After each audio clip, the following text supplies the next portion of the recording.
केंद्रीय गृहमंत्री अमित शाह यांनी नुकतीच शरद पवारांवर आणि उद्धव ठाकरेंवर जोरदार टीका केली होती।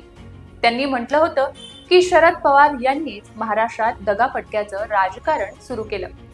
तसंच त्यांच्याच पावलावर पाऊल ठेवत उद्धव ठाकरे यांनीही दगाफटका केला, पण महाराष्ट्राच्या जनतेनं त्यांना धडा शिकवला असं वक्तव्य अमित शाह यांनी केलं। शिर्डीत भाजप कार्यकर्त्यांना संबोधित करताना त्यांनी हे वक्तव्य केलं होतं। शहांच्या टीकेला खिलाडू वृत्तीने उत्तर देण्याऐवजी मात्र पवारांचा तोल सुटला आणि पवारांनी भलतीकडेच विषय नेला। त्यावर महाराष्ट्र भाजपच्या नेत्यांनी देखील शरद पवार यांना चांगलंच सुनावलं। नेमकं काय घडलं, चला जाणून घेऊया।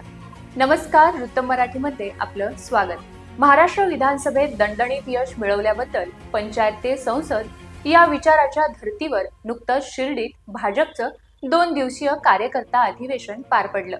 त्या अधिवेशनात राज्यभरातील भाजपा कार्यकर्त्यांची उपस्थिती होती। त्यावेळी बोलताना अमित शाह म्हणाले की महाराष्ट्राच्या विजयाचे अनेक अर्थ आहेत।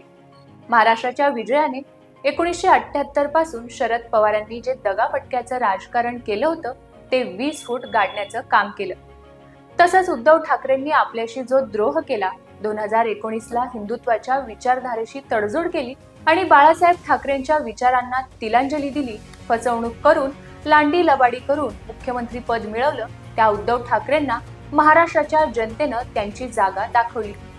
1978 ते 2024 पर्यंत महाराष्ट्रात अस्थिरतेचं राजकारण सुरू होतं, ते जनतेनं संपवून दाखवलं अशी टीका शहा यांनी केली होती। त्यावर उत्तर देताना शरद पवारांचा मात्र तोल ढासळला। पवारांनी अमित शाह यांचा उल्लेख ते गृहस्थ असा करत उत्तर दिलं व पुढे म्हणाले की खरं सांगायचं म्हणजे त्या गृहस्थाशी माझी ओळख देखील नव्हती। एकदा अहमदाबादला गेलो होतो, तिथं नागरी सहकारी बँकांची बैठक होती। तिथे एका बँकेचे संचालक म्हणून त्यांची मला ओळख करून देण्यात आली। त्या पलीकडे माझी त्यांची काही स्पेशल ओळखही नव्हती। तसंच शहा यांची टीका जिवारी लागली का या प्रश्नावर शरद पवार म्हणाले की शहा यांची टीका माझ्या जिवारी लागली नाही। त्यांनी केलेली टीका जिवारी लागावी किंवा त्याची नोंद घ्यावी अशी ती व्यक्तीही नाही, त्यांची ती लेवल नाही, कारण गुजरातने अनेक सुसंस्कृत राजकारणी नेते दिलेत। त्याच गुजरात मधून येणारा एक व्यक्ती सध्या गृहमंत्री आहे। तो व्यक्ती कधी काळी तडीपार देखील झाला होता। तसंच शहांनी महाराष्ट्रातील शेतकरी आत्महत्या प्रकरणाला धरून शरद पवारांवर जोरदार टीका केली होती।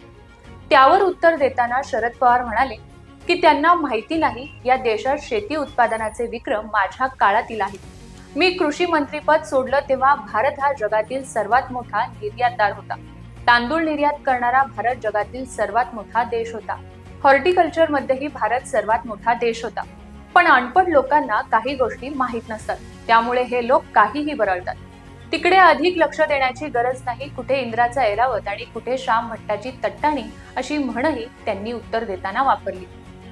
आता यावरून शरद पवार हे जोरदार टीकेचे धनी होताना दिसत आहेत, कारण दिल्लीतील एक बडा नेता महाराष्ट्रात येतो, कार्यकर्त्यांना संबोधित करतो, त्यावेळी तो टीका करताना तो आपसुकच विरोधी पक्षातल्याच लोकांवर करेल ना। पण पवारांना अमित शाह यांचं बोलणं जरा जास्तच जिवारी लागलेलं दिसतंय। त्यामुळे एरवी शांत, संयमी आणि सुसंस्कृत राजकारणी म्हणून मिरवणारे पवार एवढे भडकले असावेत। पवारांच्या विधानावर अनेक उलट-सुलट प्रतिक्रिया आता उमटत आहेत। भाजपचे राष्ट्रीय सरचिटणीस विनोद तावडे यांनी शरद पवारांवर जोरदार पलटवार केला आहे। तावडे यांनी आपल्या एक्स अकाउंटवर एक व्हिडिओ पोस्ट करत उत्तर दिले की दाऊदच्या हस्तकांना आपल्या हेलिकॉप्टरमधून प्रवास करवणाऱ्या मुख्यमंत्र्यांपेक्षा सोहराबुद्दीन सारखा लष्कर ए तायबाचा हस्तक व इस्लामी दहशतवादी याच्या एन्काउंटरमध्ये तडीपार होणे हे देशभक्तीचे लक्षण मानले जाईल। अमित शहांची तडीपारी दरोडा चोरीसाठी कधीच नव्हती। दाऊदच्या हस्तकांना संरक्षण हे छत्रपती शिवाजी महाराज आणि शाहू फुले आंबेडकर यांच्या महाराष्ट्राला शोभणारं नाही, हे बहुधा पवार साहेब विसरले असावेत असंही ते म्हणाले आहेत। तसंच 2 वेळेला जन्मठेपेची व काळ्या पाण्याची शिक्षा झालेले स्वातंत्र्यवीर सावरकर मंत्री झाले असते तर त्यांच्या बाबतीतही पवार साहेबांनी हेच वक्तव्य केलं असतं का? अटलजी, अडवाणीजी आणि अनेक मान्यवर नेते आणीबाणीच्या काळात 17 महिने तुरुंगात होते।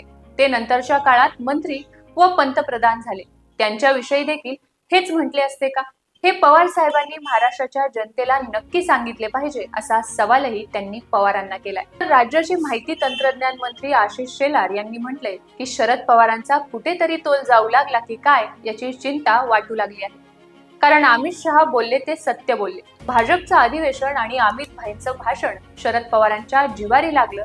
तुम्ही तडीपारीची भाषा करता, हीच भाषा आणि अशाच वक्तव्यामुळे तुम्हाला आणि तुमच्या मित्र पक्षाला महाराष्ट्राने हद्दपार केले. त्यामुळे तुम्ही तडीपारीची भाषा आम्हाला सांगू नका. महाराष्ट्रातील मराठी माणसाने तुम्हाला हद्दपार का केले त्याचे चिंतन करा. तसेच न्यायालयात ज्यांना निर्दोषत्व मिळालं त्यांच्याबद्दल वारंवार अशा प्रकारे उल्लेख करणं हे न्यायिक प्रक्रियेला धुरूतर नाही असंही ते म्हणाले. सोबतच लवासाबाबत कोर्टाने दिलेले निर्देश, त्यातील शंका आणि वलय याचा अंमली निर्देश कोणाकडे होता हे लक्षात ठेवा. महाराष्ट्राने असाही नेता बघितला नव्हता हे म्हणण्याची आमच्यावर वेळ आणू नका. तसंच पुलोचं सरकार बनवण्यापूर्वी विश्वासघाताचं कुठलं बीजारोपण तुम्ही केलं होतं, तसेच कुठल्या नेत्याविरोधात तुम्ही काय केलं होतं. विश्वासघातकी संस्कृतीचे जनक 45 वर्षापूर्वी कोण होते ते सत्यही समोर आणा. स्वतः महाराष्ट्रातून हद्दपार झाले त्यांनी तडीपारीची भाषा करू नये. शरद पवारांनी तोल गेल्यासारखं वागू नये. 1978 साली अस्थिर विश्वासघातकी आणि पाठीत खंजीर घुसवणाऱ्या राजकारणाची सुरुवात कुणी केली हा प्रश्न शरद पवारांच्या जिव्हारी लागला. पण शेवटी विजय हा सत्याचाच होतो. सध्या विश्वासघातकी राजकारणाचं ट्रेनिंग उद्धव ठाकरे घेतायत. हे 2019 ला महाराष्ट्राने पाहिलंय. महाविकास आघाडीची एक्सपायरी डेट जवळ आलीये. ते फुटणार आहे असे आधीच सांगितले होते. स्वार्थासाठी सत्तेसाठी एकत्र आले ते आता बाजूला होत आहेत. महाराष्ट्राच्या भल्यासाठी महाविकास आघाडीतील लोक एकत्र आले नव्हते. त्यांचा स्वार्थ आता संपला त्यामुळे ते दूर जात आहेत असा टोलाही आशिष शेलार यांनी लगावला आहे. एकंदरीतच अमित शहा यांच्या टीकेनंतर शरद पवार यांना देखील उत्तर द्यावे लागले. शरद पवार काँग्रेस सोडून भाजप सोबत युती करण्याच्या पावित्र्यात आहेत. लवकरच महाराष्ट्रात मोठा खेला होण्याची शक्यता आहे. अशा मराठी मीडियाने उठवून दिलेल्या चर्चेला आता पूर्णविराम मिळणार आहे. तसेच उद्धव ठाकरे देखील एनडीए मध्ये येतील अशा चर्चा उठल्या होत्या. शहा यांनी उद्धव ठाकरे यांच्यावरही टीकेची झोड उठवून त्या चर्चेला देखील कायमचा फुल स्टॉप दिला आहे. खरं तर दखल घेणार नाही असं म्हणणाऱ्या पवार साहेबांनी दखल घेऊन स्वतःचं हसं करून घेतलंय असंच यावरून दिसतंय. एकंदरीतच या सगळ्या प्रकरणावर तुम्हाला काय वाटतं ते आम्हाला कमेंट करून नक्की सांगा आणि पाहत राहा वृत्त मराठी.